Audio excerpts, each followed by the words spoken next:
at ease. Welcome home, Chat, a podcast where we chat about great American media. I'm Chad Maurice, and I am happy to have in the house today the star of Christmas at the Drive-In, Danica McKellar. Thank you so much for being here. Thank you for having me. Now, before we chat about the movie, we need to chat about this. Yes, I know. I've moved. Yes, you made the. It's so awesome. Yeah, what brought on this big move from California to Tennessee? You know, I have to say, it may be true that my Christmas characters have rubbed off on me. I've lived in Los Angeles my entire life since I was 7 years old, and before then it was San Diego. So always lived in a city, and I think I just wanted more nature. My husband wanted more nature. My stepson had just graduated this year from high school and went off to college, so we had that kind of freedom. My son is homeschooled, and my son's dad lives in Florida, and so there's been like a lot of back and forth. And I was like, I really want to get closer to Florida. We didn't really want to live in Florida; it wasn't really our vibe. And we just love Tennessee. We love Nashville and Memphis, and we really were excited about getting like a country home. And we also all learned during the pandemic that you can kind of work from anywhere. So this just was a lot of fun, and we're moving my mom out with us, so we still get to be close to her, and it's just been great. We love it. That was my next question. I was going to ask if Mom was moving to Tennessee too. Yep. Okay, all right. Now, have you bought cowboy boots yet?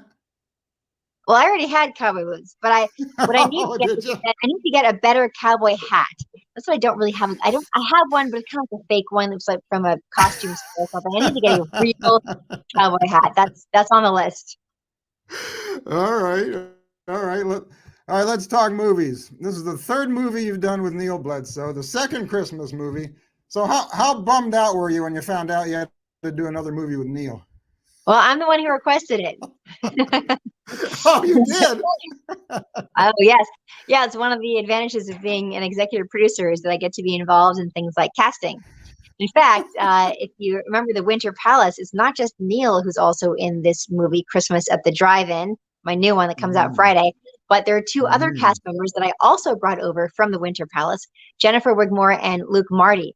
So if you remember in The Winter Palace, Neil Bledsoe played a prince, and he had a small staff with him. It was his chief of staff, played by Jennifer Wigmore, and Luke Marty was like his butler or whatever. And the two of them had British accents. Oh, there they are. Wow. How did you know? Yeah. So this is actually not how they looked in The Winter Palace. This is more how they look in the Christmas at the Drive-In.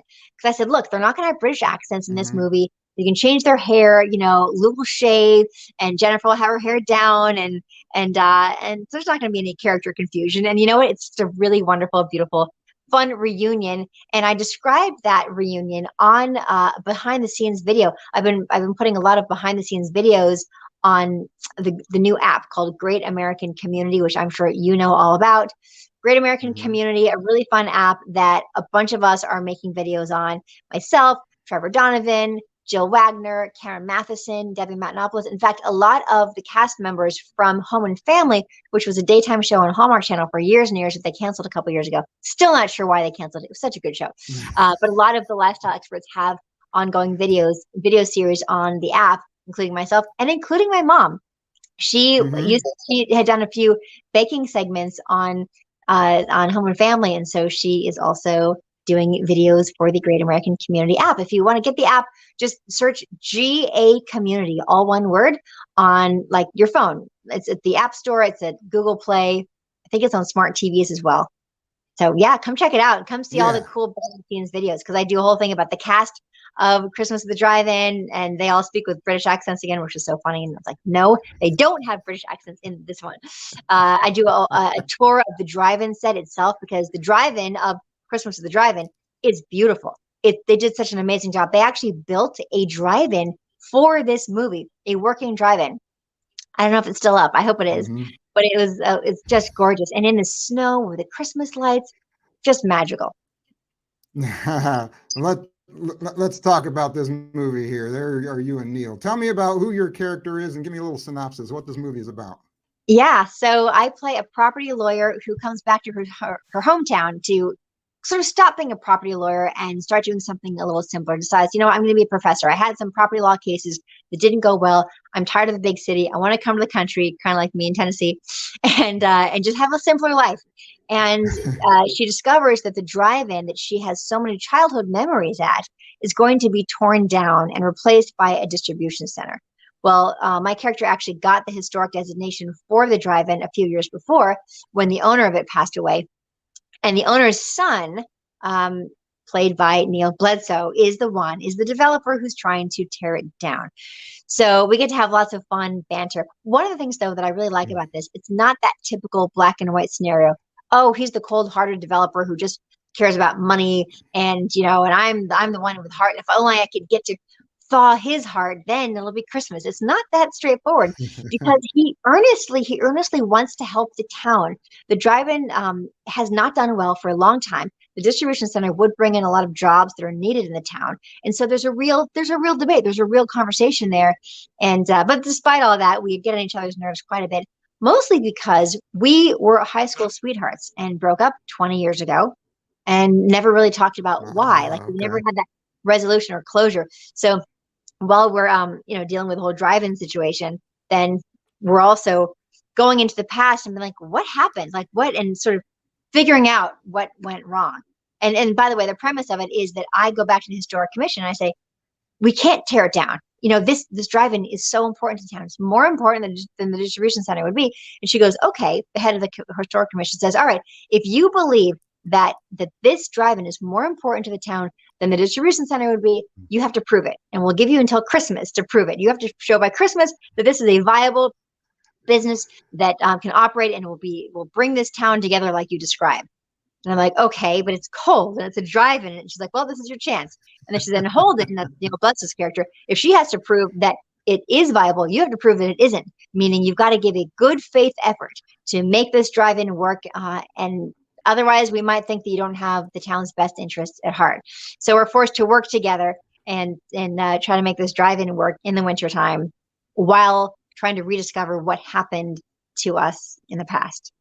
It's a really sweet, charming movie. It's so great. I'm really proud of it. Now, this movie was written by Rick Garman. Who directed this? Don McBrearty.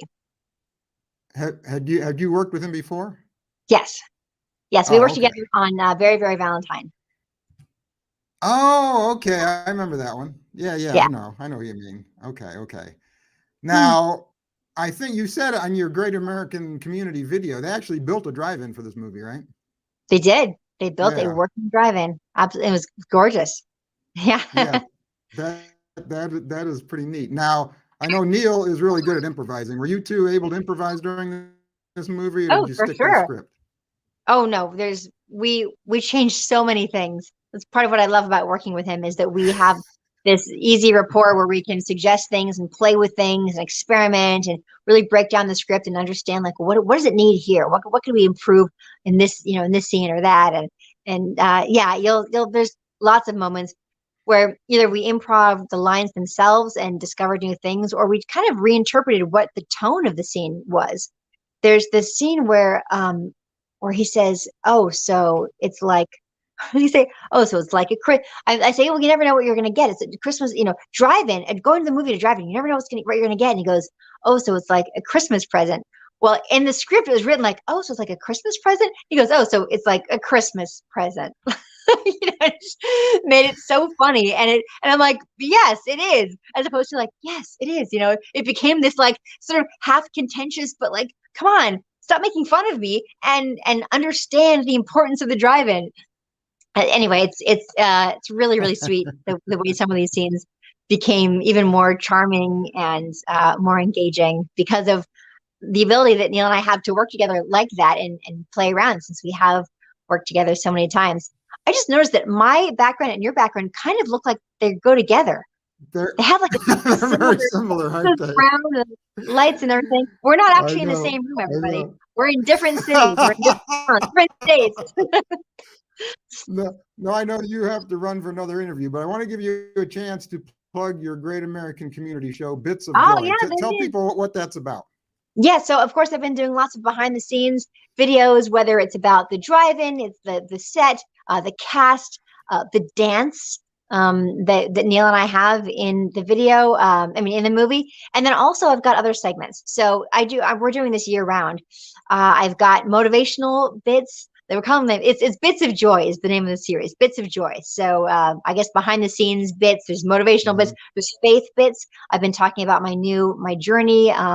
Of faith. And so I have some videos about that as well. And then just like exercise tips, just things, and those may fall under the category of motivational, but things to just have a better life and be more in touch with joy and be our best selves.